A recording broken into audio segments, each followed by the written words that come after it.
siya na word, proportional, limitation of the proportionality. Katong straight line din ba? Straight line na ni. Bali sa stress na siya ang n ang katong straight line. Muna yung proportional limit. Stress na siya, value. Yan na kayo elastic limit. Elastic limit. So, saan naman ito elastic? When you say elastic, once we remove the load, it will return to its original length or size. Muna ito elastic material. But once we remove the load, it cannot return to its original. Although mo return siya gamay, but not the original length. Dili na matawag nga elastic. So may tawag na. Ha? Yes. Daghan diri. So plastic. So opposite sa elastic, plastic. Kasi di na kabalik sa original na shape. So ang elastic limit, stress value na siya. Elastic limit, stress value na siya. Nga once mo exceed na, di na kabalik sa original na length. Okay?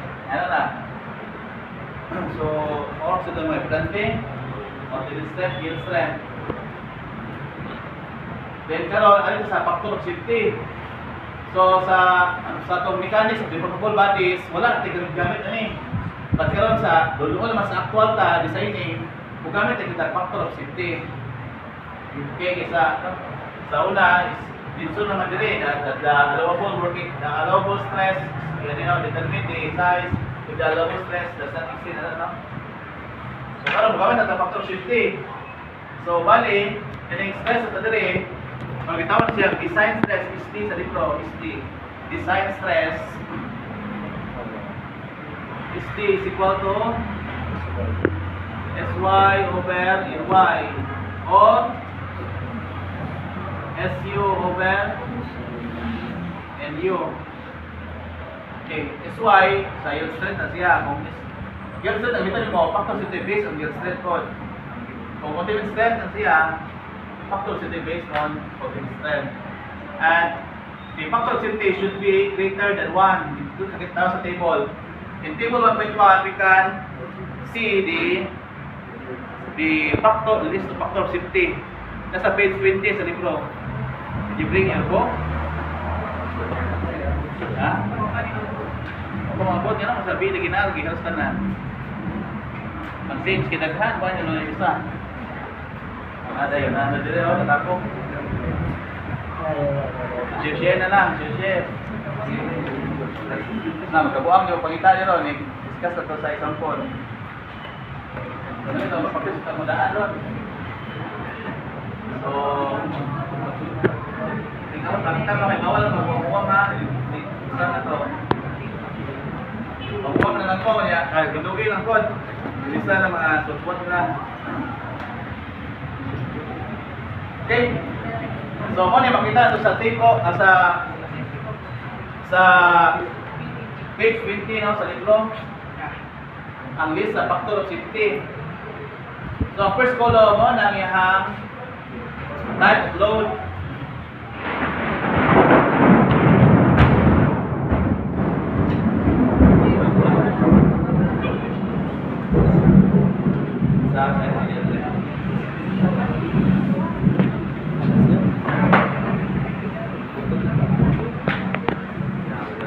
So, below here, this is a beam, di ba? May beam ang ibatong sa column na itungtong po na diyan, itungtong po ang floor. So, ang weight sa beam, kanang weight sa floor, mo na itawag dead load. Nga permanent na yun na siya nga load. Mo na itawag dead load. So, kung na dead load sir, na po live load. Yes, na live load. So, isang po na kita. Live load sa kaya naman mo. Di man ta permanent na eh. Gawas man daw sa akin. So, mana yung mga live load, difference sa live load sa dead load. Okay? Then, second, siya repeated in one direction. So, may sampo na. So, kanang mawawa ba? Naa, mawa. One repeated and in one direction. So, puros inat or puros compress. Then, repeated and reverse. So, sabot na, binalin mo ganiha. So, example, inat, compress. Ano ba? So, mabali-bali ang load. Then, ang last is kanang shock load. So, shock. Masyak ka. Saan may masyak? Diba? Paka na yung mga napaparatan ka ba o na-impact bitaw? Wala shock loading. Okay? Kaya ang second column mo ano siya for ductile metals or materials. Wala yung dito to. Sa ductile materials, sabi sa ductile materials, kani mga steel. Kanang uniform siya without breakage. For example, kanin sa steel kindahay, diba, inat na or compress, mubaw pero siya or mo inat, but dili basta mabuak. Opposite niya siya ito itong mga brittle materials. Ang brittle, example is kaning glass, dito na siya mo-deform. Or concrete, dito na siya mo-deform. Once ma-reach niya ang maximum stress or ultimate strength, buak na siya. So, muna yung kalainan sa duha. So, kaning second column for ductile materials. Sa ductile materials, na siya yield strength, na po ultimate strength. But, for brittle materials, wala na siya yield strength. Ito nga mo, di naman siya yield. Di naman na siya winning cake. So, ultimate strength na ginaa sa mga brittle materials. May naman yung stable kaya kung mga was siya isway, so kana sabot nga brittle na siya klase ng material. Okay? Now, so, balik na din sa ductile materials, duhag ibasihan na to unless state sa libro nga ultimate based on ultimate strength lang. Pag kung wala state sa problem on ultimate strength.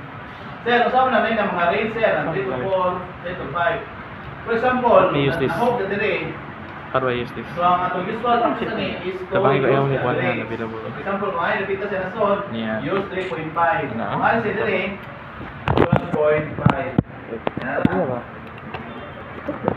Release lang. So, ano yung purpose of electricity? Pagkas yun na to ang stress. Diba? Kaya pag electricity na to, dalawang tayo mo ito, wala gain, less than 1. Above 1, yun na nan. So what will happen? Dako, greater than 1 na itong divisor. So ang iyang stress ano mugamay yun. So what will happen with the stress decreases, ang atong area wala po. So muna yung purpose no, para safety. Muna yung sa factor of safety ito lang yan. Kaya po ni. Ano siya na? Besides that is Y or NY or SU over NU. Now, sa atong answer, dapat po naka-standard size na siya. Naka-standard size. Kaya for example ha, pag compute mo, design kita ka, pag compute mo, ang yung answer na nakuha, let's say the diameter is 1.22. 1.22 inch. Karon, mo na gamiton ng mga diameter, sumato ka sa hardware. Nabay 1.22 nga diameter sa hardware ha. Wala yun, naka-standard na tanan, no? Dahil uno mikya, ana, no? So, mo na ato na standard size siya. Then, kaning table na po nga 1.2, mo na itong basihan sa variation. So, kanina tayo, kanina itong example, kaning 1.22, asa man yung masod nga range? Ang first column range na siya, the variation ng kasatuo. So, nasod siya aning between 7.8 to 3. So, sir, sabot na sir. So, 7.8 to 3. Tapos, 7.8, lasan, 1.8 man yung variation, no? So, lasan mo 1.8. So, 8 to 1.8 or 1. Plus 1.8. 1 and 1.8 plus 1.8 1 and 2.8 or 1 and 1/4, di ba? So, bila to 2.8 na nyo. Imagine na, 2.8 plus 1, 2.8. Bila to, balit na, 1/4. So, plus 1 and 2. 3.8 na, 1 and 3.8. Plus 1, 4.8 or 1/2. At so on, hantod nga maabot sa say 3/4, 1 and 3/4, ano 2 and 3/4 lang, isa ta. 2 and 3/4, plus 1/8 equals is 6/8 na siya. 6/8. So plus 1/8 nyo mo. So 2 and 7/8. Plus 1/8. 2 plus 1. So 3 na. So nasabtan yung operation niya. Tag 1/8 ba? Tag 1/8. Musod siya na. So asa siya nasod? Morning 7/8 to 3. Asod nakita na siya. Na-delay. Kaning 1.1 and 1/8 mo ni 1.125. Kaning 1 and 1/4 mo ni 1 and 1.25. So kaning 1.22 nasod siya between 1 and 1/8 and 1 and 1/4. Kaya sila mo ni mga standard sizes. Pumili na tani. So whichever is kanang one lang, asa ang mas pinakadool. So ang pinakadool is 1 and 1/8 and 1 and 1/4. So kaning 1 and 1/4 okay na ni siya. Ano man, kung ipadako maka, the larger, the better, no? Mas safer po. But also, we will consider the economics, no? Economics. Dapat po, economical, no? Ang cost po ito i-consider. Of course, the larger the dimension, the higher the cost po. Okay. So, there is a possibility that we can still use the next smaller standard size as long as naikutan niya note o sa last sentence. But for economic reasons, we can use the next smaller standard size of the computed size as long as the difference does not exceed 4%. So di lang malapas ko okay rin ay tanong namin sa next smaller standard size as long as it does not exceed 4% ang percent difference. Okay, let's try. So, try na ito ang try diameter equal to 1 and ang next smaller size niya is 1 and 1/8 na standard size or is equal to 1.125 inch. Okay? So, let's solve for the percent difference. Percent difference is equal to 1.22 minus 1.125 over 1.125 times 100. Kaya mo na, pila. Nakaposinto na eh.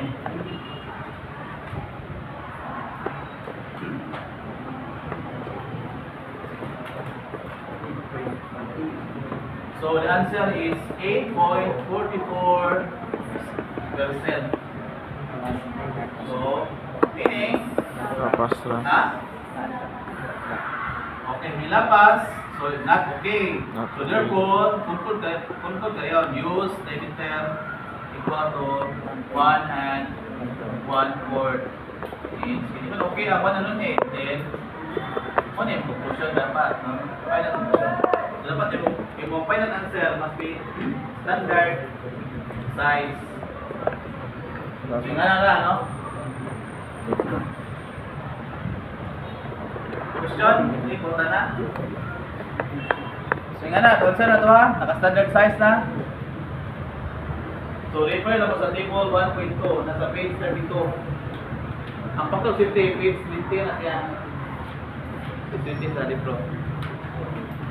Reference book na ito. But actually, dahang libro sa kasi design. But dahil mo silang approach, unang isut kay evaluate na ko kung dahil reference book. So, actually, design tala, pwede ko dahil na libro itong sihan, pero sa pag-evaluate na mag-isod ko lahi-lahi ang libro. So, mistake na ito sa usa ka reference.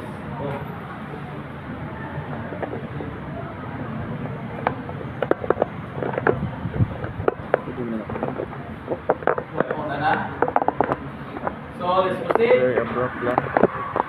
Kasakit sa mata. So, review ta sa ito ang mechanics. So, axial stress, or itong direct type of normal stress. Hindi ko so gamay ha kay ito, dugo ko. Kasi malipong ko. Dito rin dito. Okay. So, kanya axial stress, no? Normal type stress ito siya, pero itong direct type pa, direct. ang pulsa mo yung okay ng pulsahan hanggang dito to pag sa stress. So, diba, kasi na siya itong tension or tensile, sa tensile force, diba, away sa body.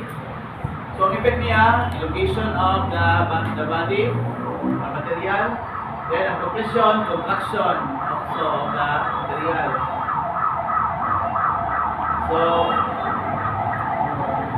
based dito sa kwan, base ali sa kwan, based sa kaning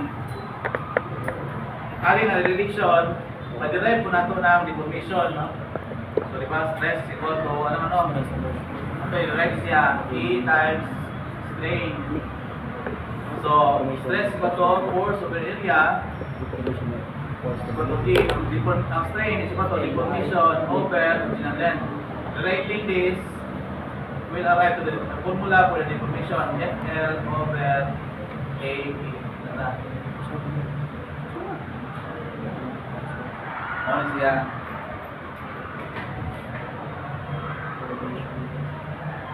Okay, balik ito sa design stress dahil ano ba? Sa design stress, di ba ngayon maniha nga kung ductile materials, duha basihan to SY o SU. Okay. This is sorry nga mag-solve ka based on SY, based on SU. Kung example, wala state sa problem nga based on SY, based on SU. Dito is sorry nga karaisan mo solve mo based on SY, based on SU. Pwede na ka mag-solve sa nauna sa design stress, SY over NY o SU over NU. Pili lang ka sa duha. Asa may pili na to? Whichever is smaller. Kung kasi pinakagamay, mo na itong gamiton nga design stress. Not select sa ako, result mo based on your stress, so based on issue, so solve ko ka. Hindi na, pwede ka sa ka mag-solve. Then, ang SY over NY o issue over NU, gamitan mo, kung kasi mas gamay ang nila duha. Nakuha nyo? Kung kasi gamay nila duha ba, SY over NY ba? Or issue over NU? Ang SY ka nasa libro mo na eh, o issue. Ano lang, nasa libro mo na eh. So, solve mo sa limang SY over NY, issue over NU, pwede values nila. Kanya, i-compare, kasi pinakagamay mo, basihan mo. Ano pinakagamay na sir? Pinakagamay, kaya kung gamay ang stress, buda ko ang area. Okay? So, muna yung relasyon, ang pinakagamay na stress ng basihan. But, kung state sa problem, based on yield strength, based on ultimate strength, okay, mapupas yun ka, so kung based on yield strength, based on strength, ultimate strength. But in the case na ba, in the case na wala yung state na based on yield strength, wala kinigiingon. So, waon mo isma over NY, waon mo isma over NU, kasi pinakagamay, mo tayo gamito yung mga design stress. Okay? Yan lang. So, example sa axial stress.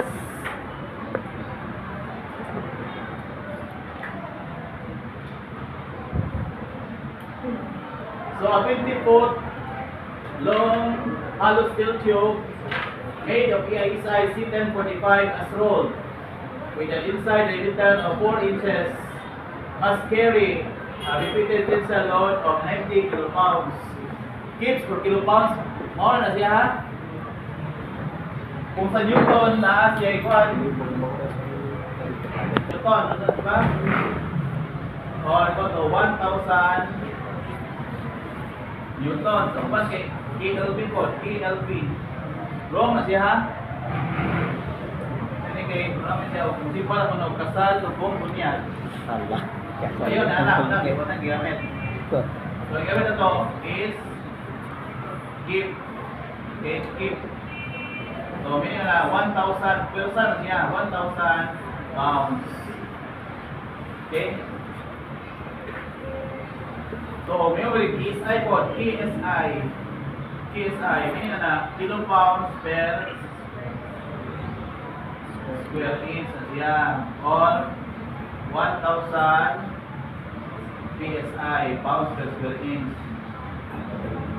Kaya ang prefix ng kilo, minsan na 1,000, mamita ng kilometer, 1,000 meters, kilogram, 1,000 grams, mamita na prefix ng kilo, mega, 1 million na.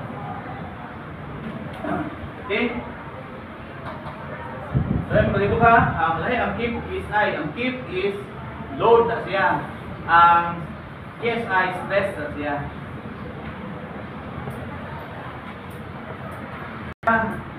So, sige, kita, given ang inside limiter, ang ipanita is the outside limiter. Kaya halos steel tube man eh. So, halos steel tube, annular ay ang forma ni.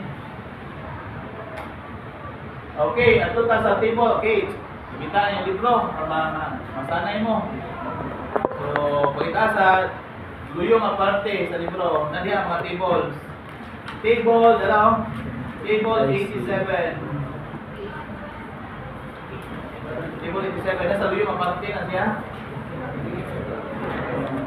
Before sa mga, what? Ito na, balances pa na? 87. Diara. Basic. Mas pag 76. Ano siya na page? 76. 576. Terus kini ukuran. Oh, after na guys siya. Kita nyo? Yes. Of kita na. 76. Oo.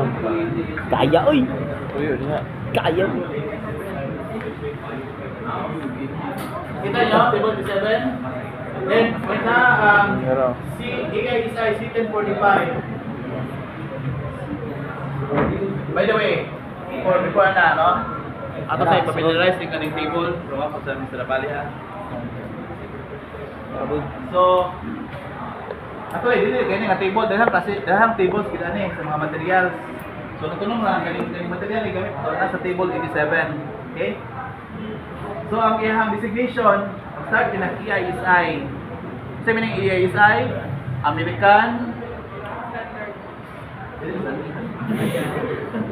American Iron and Steel Institute. Okay? So, don't worry, malimot mo na diri ang kuha niya. Nasa table contents ang mga sa acronyms bitaw. Ang uban pod, ang uban na problem dili EISI ingon, SAI. Saan SAI sir? Society of Automotive Engineers. But ang ilang numbering mao na siya ha. Kasi tingnan mo upay SAI ni sir. Sinabi mo tana balik. So balikon to ha. Ang EISI o SAI mao na sila og numbering sa designation sa material. Okay? Ang second column man condition, no? Condition sa pag-fabricate sa material or manufacture. Then there is a third column mo ni ang ultimate strength. SU man ni SU. So duha ka klase ni siya nga SU.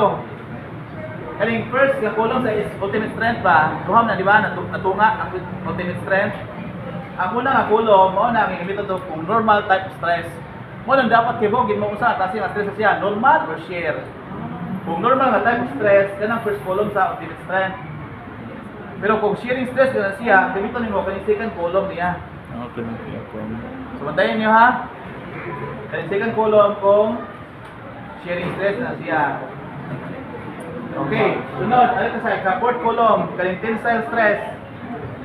Oh, yield strength, kaning YT na or SY.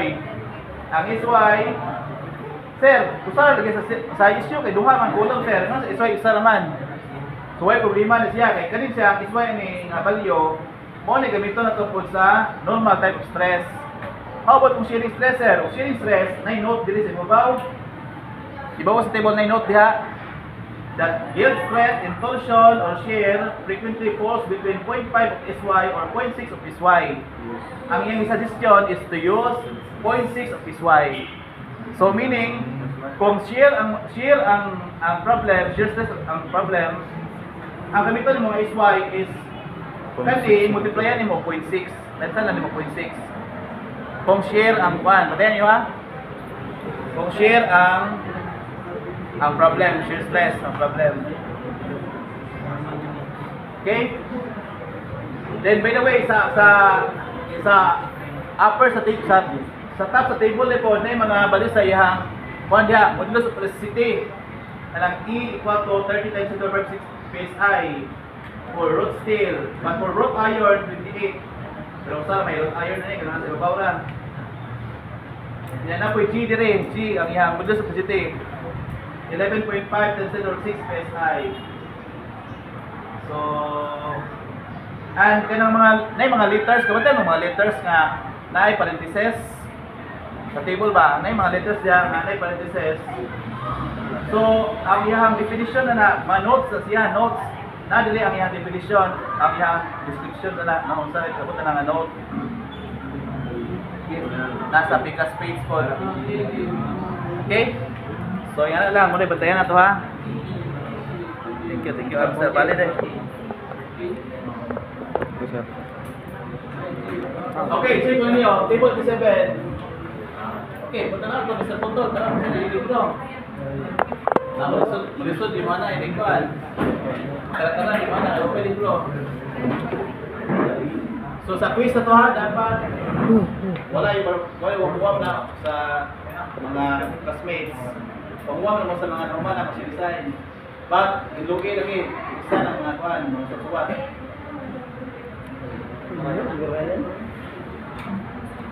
Pillar. Yan. Okay, nakita niyo na eh. SEO, ikaw ito 96 is I, this one 59. C1045 as roll. Sir. So diba mo asa pakitaw ni? Ano? 96.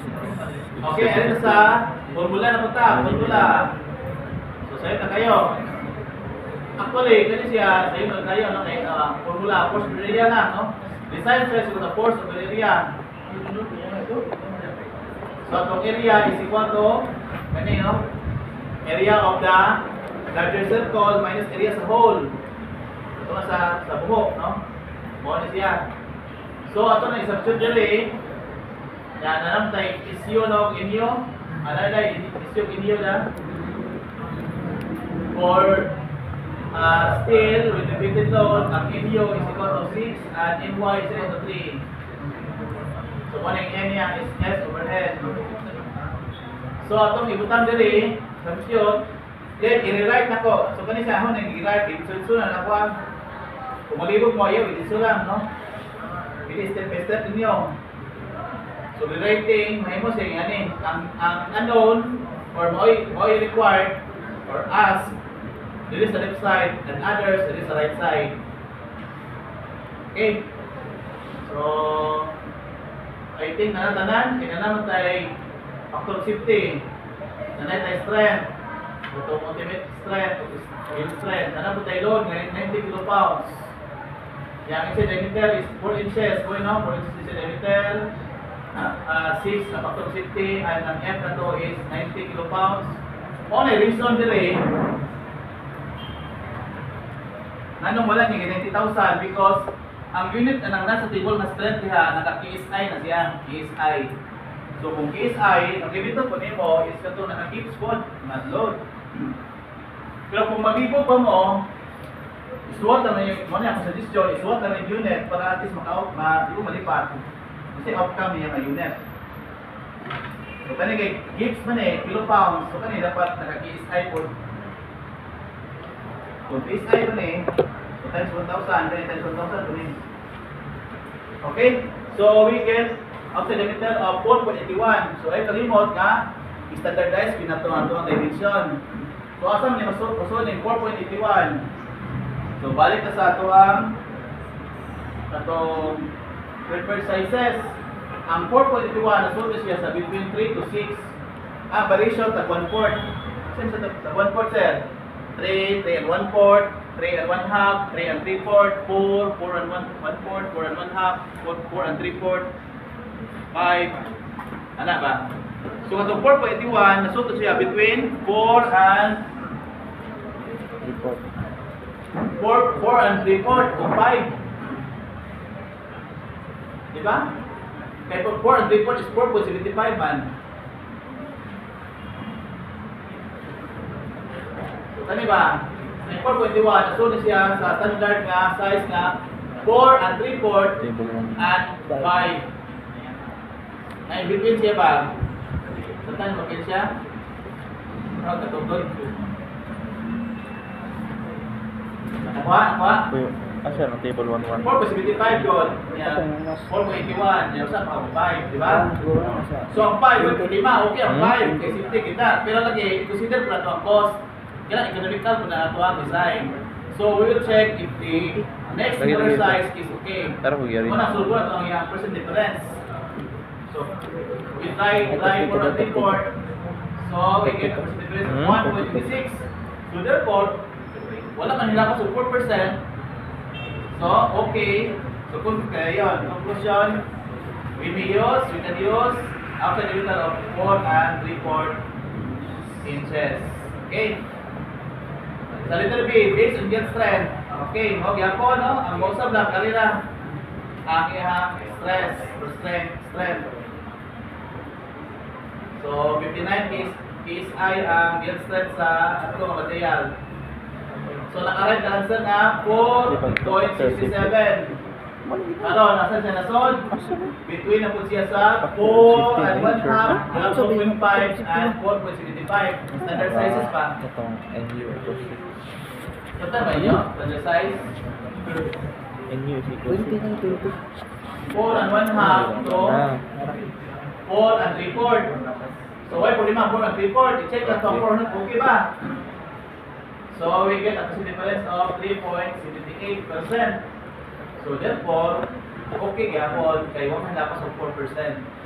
So use outside diameter of 4 and 1/2 inches. Okay, letter C. Base na po ito sa deformation na po na, deformation relation. Okay, ano yung formula sa deformation, no? FL over ang E. Ang area na to, or gyapon. Area ng pahalo steel tube. So, relating, substitute the rate, relating, so that the unknown, or what is asked, variable is will be in the left side, o ni siya mapurma. Okay? So, substitute the values. Wala siya sa ang diameter, 90 ang load, kilopower.